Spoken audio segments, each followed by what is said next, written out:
col de Sénin ou du Sanetch à 2100 à peu près. Il est juste un petit peu plus haut, à 2200.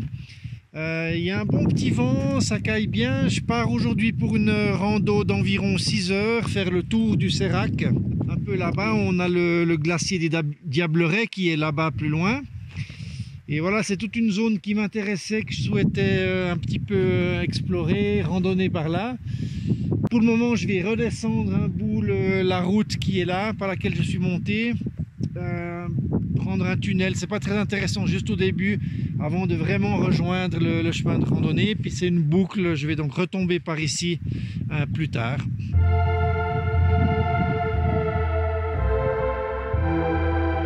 Je profite, disons, des derniers jours. On est bientôt fin octobre.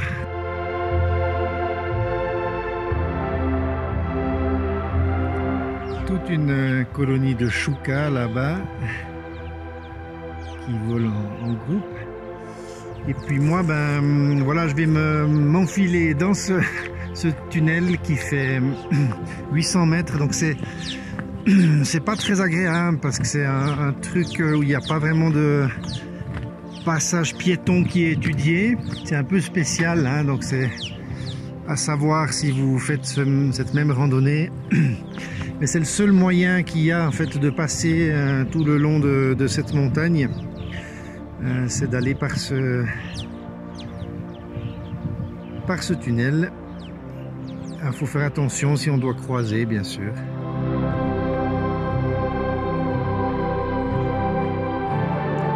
En blanc, au milieu de l'écran, l'hôtel de Sanetch.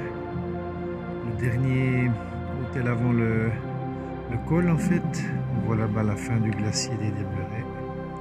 Et je continue ma descente.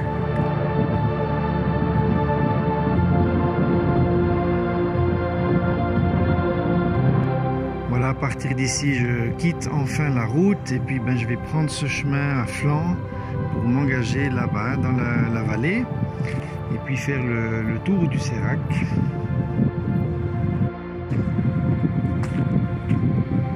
En face de moi, donc en face de nous, au centre de l'écran, le Sérac, le Sublage sur la gauche. Alors c'est pas un sommet qui est très haut, c'est une vallée par contre là derrière qui est assez intéressante.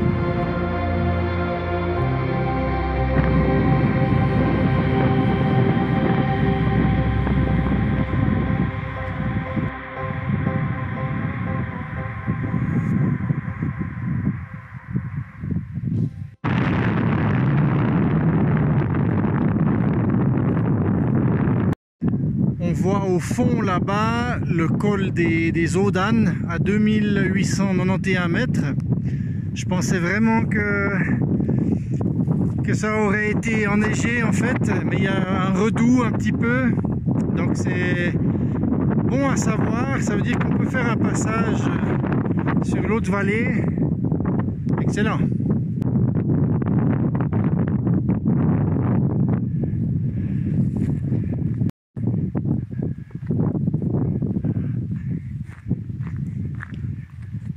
C'est dans cette zone, col du Sanetch et alentour, qu'a été aperçu un ours 2 fois entre l'année passée et cette année. Je scrute l'horizon. J'espère le voir de loin, tranquille, sans l'effrayer. Surtout pour lui, le pauvre, parce que là-bas, la vallée, c'est bien encerclé en fait, parce que le Valais est ici, puis ensuite tourne à angle droit direction Lausanne. Donc là-bas, il peut pas passer. Derrière, il y a les Diablerets, et puis plus loin, les Préalpes et ensuite la plaine. Ça va encore. La seule zone où il peut partir, c'est par ici, sur, on va dire, l'est-nord-est, où là, par contre, la chaîne de montagne continue un bon bout. C'est vrai que là, il y a une possibilité. Sud, impossible, parce que la vallée du Valais va vraiment loin comme ça. C'est touchant. Après, ça réveille 20 000 connards qui se sentent plus par rapport au danger, soi-disant, etc., etc. Bon, voilà, ça c'est inévitable, hein, des Des blaireaux, il y en a partout.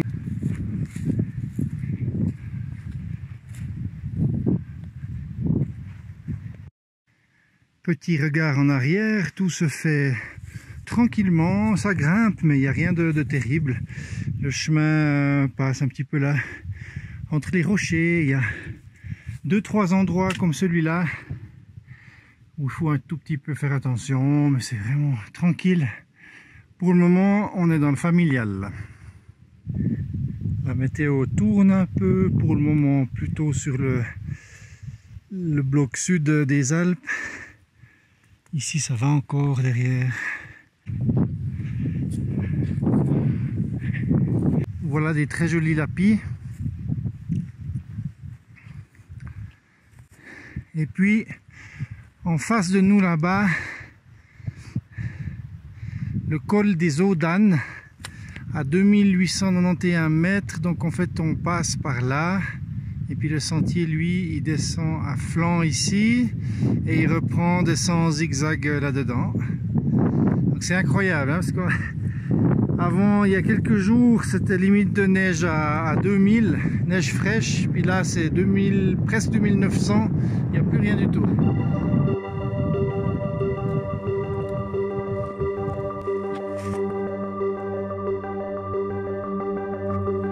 Je vais manger maintenant une petite soupe, il y a un café. Je suis juste allé voir sur la colline si j'avais du réseau pour refaire une mise à jour météo. Oh, je pense que au pire c'est dans 1 heure que ça me surprend, mais c'est pas grave, je suis équipé, je veux dire, même s'il neige, il n'y a pas de souci. Bon, c'était tout bien, bonne soupe chaude.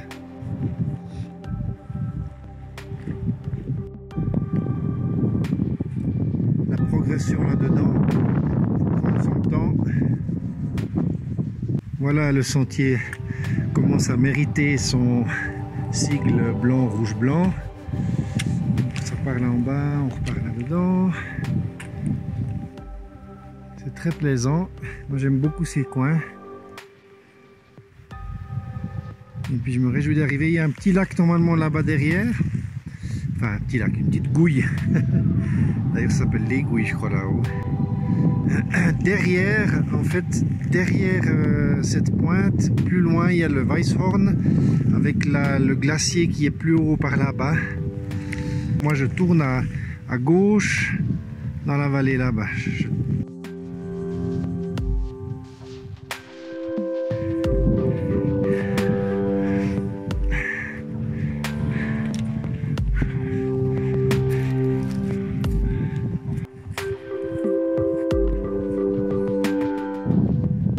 Ce que je trouve intéressant ici, c'est qu'en marchant très peu, tac, on est dans une vallée glaciaire, coupée du monde, dans le sens où on a vraiment cette coupure, hein, par rapport à la réalité, la vallée, la vie de tous les jours et compagnie. Puis on y est super rapidement. C'est assez intéressant. Normalement, il faut quand même plus de marche d'approche pour arriver vraiment dans ces vallées comme ça. Là, j'ai trouvé très agréable, tranquille. Ah, c'est chouette, c'est super chouette. Alors, on va aller dans cette moraine. Et puis, ben, tourner à gauche, là-bas, vers les petits tas de neige.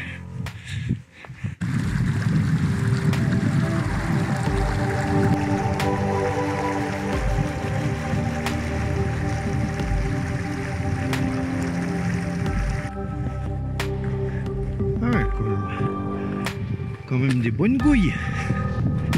Je viens de prendre de l'eau là, filtrée.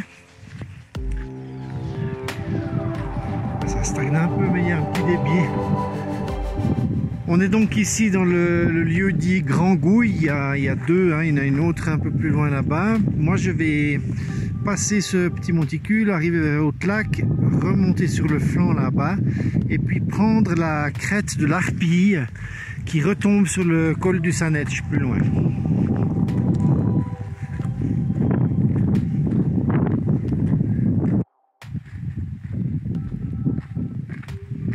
On On est à 2500 mètres et on va jusqu'à 2653 mètres.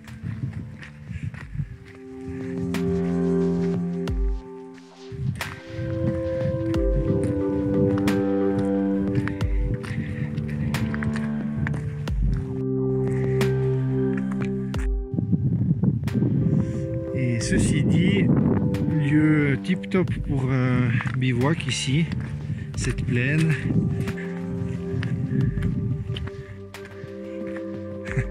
On est vraiment dans du millefeuille.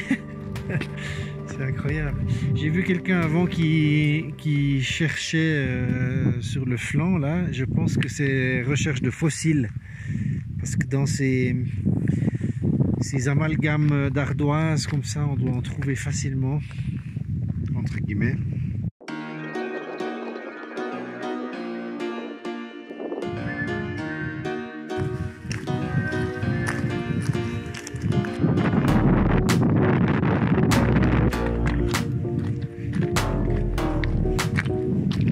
Face nord du Sérac.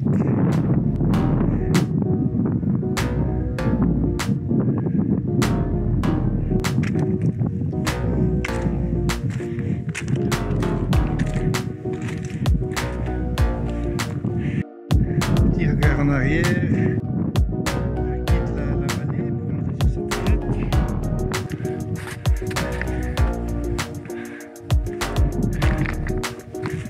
Là on part à flanc. Ici. Et puis là-bas. Hop, on va prendre la crête.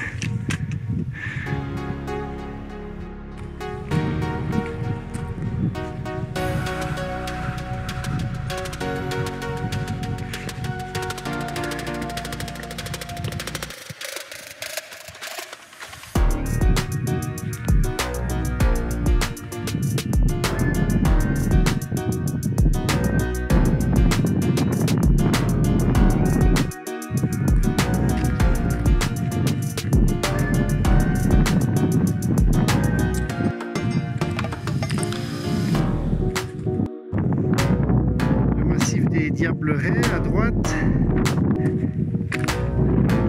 petite traversée de pierriers.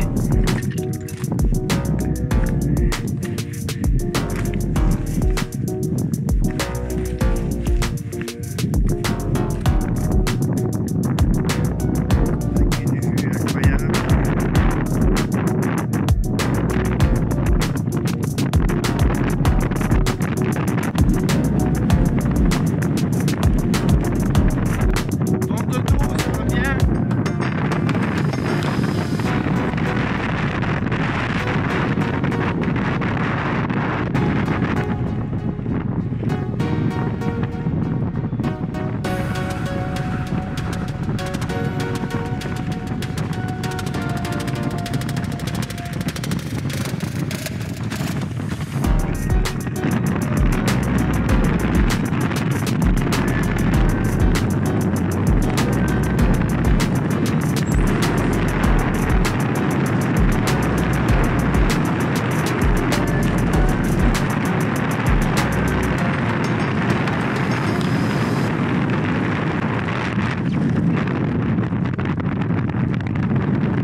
descend 2 mètres de l'arête principale, il n'y a plus un pet. Regarde, juste... Allez, 3 mètres. On arrive là.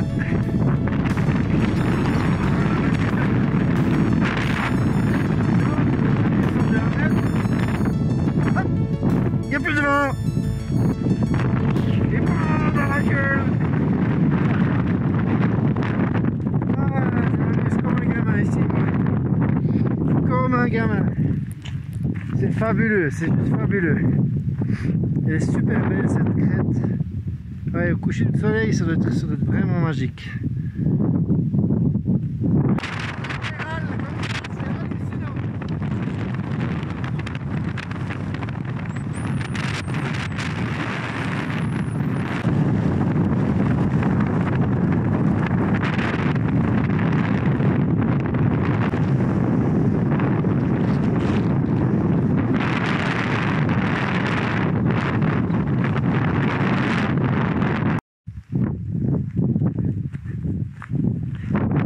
Voilà, je vais vous quitter ici parce qu'après il y a 500 mètres de route, donc c'est pas très intéressant. Je vais vous quitter donc sur cette belle crête de l'Arpille. Très belle rando, en gros 5h30 de tracé. Là je vais faire 6 heures avec la petite pause dîner que j'ai faite. Tranquille, hein, sans souci, il n'y a pas de danger. C'est praticable par tout le monde qui a un peu l'habitude des sentiers alpins, donc c'est quand même blanc, rouge, blanc. Il faut quand même faire attention à ça. Et puis voilà, mais disons il n'y a pas de chaîne, de passage scabreux, compagnie, c'est vraiment super cool. Très joli. Ça doit être bien fréquenté en été, je suppose. Voilà.